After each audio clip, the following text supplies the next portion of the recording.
আপনারা ইতিমধ্যে হয়তো একটা বিষয় অবগত রয়েছেন যে বাংলাদেশের যে প্রধানমন্ত্রী শেখ হাসিনা উনি কিন্তু রাজনৈতিক আশ্রয় কিন্তু ভারতে এতদিন রয়েছেন এবং কি এমন একটি গুঞ্জন শোনা যাচ্ছে যে ভারত ওনাকে আর ভারতে রাখতে চাচ্ছে না। আসলে শেখ হাসিনার গন্তব্য কোথায় বা সে কোন দেশে যেতে পারে, আর বিশেষ করে একজন প্রধানমন্ত্রী ওনার কেন বিদেশের কোনো নাগরিকত্ব নাই বা বিদেশ কেন উনি যেতে পারেনি বা আমেরিকারও নাগরিকত্ব কেন ওনার নাই। আপনারা জানেন যে পাকিস্তানের যে আগের প্রধানমন্ত্রী ছিল আপনার নওয়াজ শরীফ, তাকে কিন্তু অনেকটাই সেফটি দিয়েছিল আপনার আমেরিকা। দেখা যাচ্ছে কি এগুলো ছিল তাদের একটি পুতুল সরকার মাত্র, তারা তাদেরকে দিয়ে পাকিস্তান নামক রাষ্ট্রটি তারা পরিচালনা করেছে তাদের ফায়দা নেওয়ার জন্য। দেখা যাচ্ছে কি যে সজীব ওয়াজেদ জয়ের যদিও আপনার নাগরিকত্ব রয়েছে, কিন্তু শেখ হাসিনার কোনো দেশের নাগরিকত্ব কিন্তু নাই। যদি থাকতোই তাহলে কিন্তু উনি ওই দেশে চলে যেতে পারতেন। উনি কিন্তু এখন সেই কোনো দেশেই কিন্তু যেতে পারতেছে না। এখন ওনাকে যদি যে কোনো রাষ্ট্রেই যেতে হয় তাহলে ওনাকে অবশ্যই রাজনৈতিক আশ্রয়ে বা ওই দেশের কূটনৈতিক তৎপরতার মাধ্যমে ওনাকে যে কোনো একটি দেশটিতে যেতে হবে, যদিও সেটি মধ্যপ্রাচ্যের দেশ সৌদি আরব হতে পারে, দুবাই, কাতার, বাহরাইন অথবা এই দেশগুলোতে উনি যাওয়ার একটি গুঞ্জন উঠেছে। এখন প্রশ্ন হচ্ছে যে বর্তমান যে রাষ্ট্র পরিচালনা করতেছে ডক্টর ইউনূস, আসলে সে কোন দেশের নাগরিক?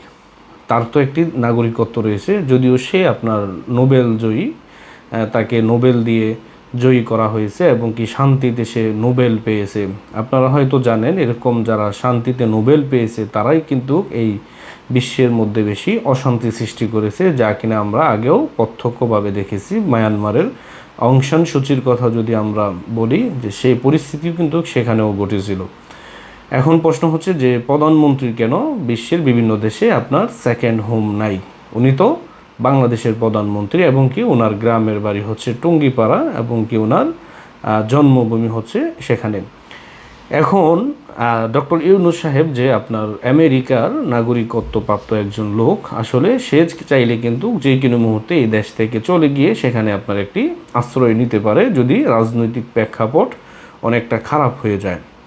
আর শেখ হাসিনা ইতিমধ্যে আপনার যেই দেশটিতে যাওয়ার কথা চিন্তা ভাবনা করতেছে বা যাওয়ার একটি গুঞ্জন উঠেছে, এগুলো হচ্ছে মধ্যপ্রাচ্যের দেশগুলোতেই কিন্তু যাওয়ার একটি কথা ইতিমধ্যে সামাজিক যোগাযোগ মাধ্যমে আপনারা শুনতে পাচ্ছেন।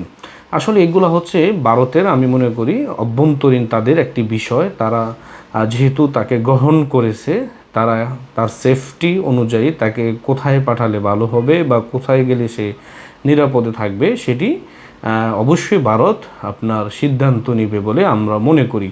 এখন প্রশ্ন হচ্ছে যে প্রত্যেকটি স্বৈরশাসক কিন্তু আবার ফিরে আসে। অনেকেই আবার বলে যে শেখ হাসিনা তো স্বৈরশাসক। আসলে এগুলো কি আপনার সময়ের পরিপ্রেক্ষিতে কিন্তু জনগণ জবাব দেয়। যেমন আপনার শ্রীলঙ্কার প্রেসিডেন্টও কিন্তু আপনার তার দেশ ছেড়ে পরিবার নিয়ে পালিয়েছিল, কিন্তু আবার 1-2 বছরের মাথায় তারা ঠিকই কিন্তু আবার তাদের দেশে গিয়ে তারা রাজনীতি করতেছে। এগুলো হচ্ছে কি একটা সময়ের ব্যাপার মাত্র। যখন সাগরে আপনার উত্তাল ঢেউ থাকে তখন কিন্তু আপনার জাহাজ এভাবে এভাবে খেলতে থাকে। যখন আপনার সাগর শান্ত হয়ে যায় তখন কিন্তু পানি একদম লেভেলে চলে আসে। ঠিক বাংলাদেশের রাজনীতিটা এরকম। আর যখন সব কিছু আবার ঠিক হয়ে যাবে, ঠিক আবার আওয়ামী লীগ, বিএনপি তারাই কিন্তু এ দেশের রাজনীতিতে ভূমিকা রাখবে। এটাই আসলে বাস্তব কথা। এখন আমরা যারা সাধারণ জনগণ রয়েছি আমরা কিন্তু এখন এগুলো নিয়ে বেশিরভাগ আমরা মাতামাতি করতেছি। যেমন আপনি যদি দেখেন যে আওয়ামী লীগ সরকার ক্ষমতা থাকা অবস্থায় সকল দলের লোকই কিন্তু আওয়ামী লীগের সাথে মোটামুটি রিয়াজও করেই কিন্তু তারা ব্যবসা বাণিজ্য বা তাদের কর্মকাণ্ড পরিচালনা করেছে। আসলে রাজনীতিক যেই বিষয়টা এটি হচ্ছে এদেশের দুইজন প্রধান যদি আপনার একত্রিতে মিল থাকে, যদিও রাজনীতি আপনার মাঠের বক্তব্য একটা, আবার ঘরে গেলে কিন্তু সেটি আবার অন্যটা হয়ে যায়। দিন শেষে কিন্তু সবার সাথেই সবার একটি মোটামুটি কানেক্টিভিটি রয়েছে, যেটা আমরা সাধারণ জনগণ এটি উপলব্ধি করতে পারি না।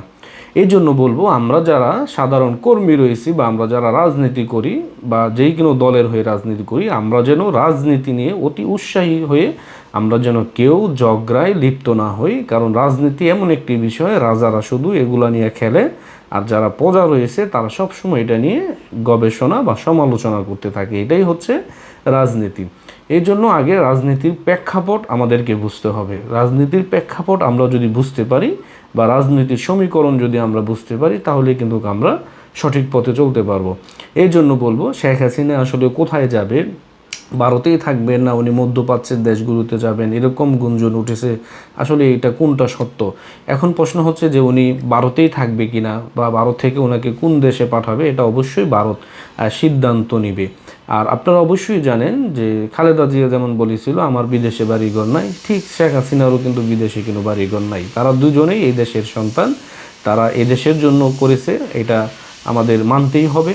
হয়তো রাজনৈতিক বিষয়ে অনেক মতবিরোধ থাকতেই পারে, কিন্তু বিএনপি যে সিনিয়র যে নেতৃবৃন্দ রয়েছে তাদের বক্তব্যগুলি যদি আমরা শুনি, তাহলে কিন্তু এরকম কিছু আভাস কিন্তু ইতিমধ্যে পাওয়া যায়। যেমন আপনার মির্জা ফখরুল ইসলাম আলমগীর সাহেব, উনি একটি কথা বলেছেন যে আওয়ামী লীগকে দূরে রেখে বা করে নির্বাচন থেকে দূরে রেখে এটা আসলে ঠিক হবে না।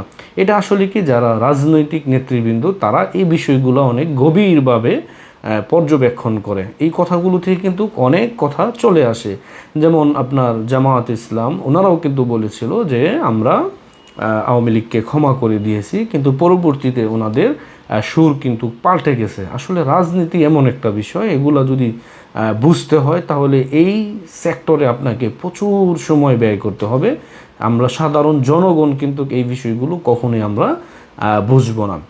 তো এই জন্য বলবো যে আমরা যেই দল করি না কেন, আমরা যেন অতি উৎসাহী না হয়ে আমরা যেন আমাদের জ্ঞান দিয়ে, আমাদের বুদ্ধি দিয়ে, প্রজ্ঞা দিয়ে আমরা যেন এগুলো বিবেচনা করি, এবং কি এলাকা ভিত্তিক এবং কি আপনার গ্রাম ভিত্তিক যেন আমরা এরকম রাজনীতি নিয়ে কিন্তু বাড়াবাড়ি না করি।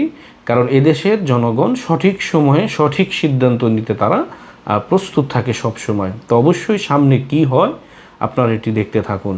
ভালো থাকবেন, সুস্থ থাকবেন। আসসালামু আলাইকুম।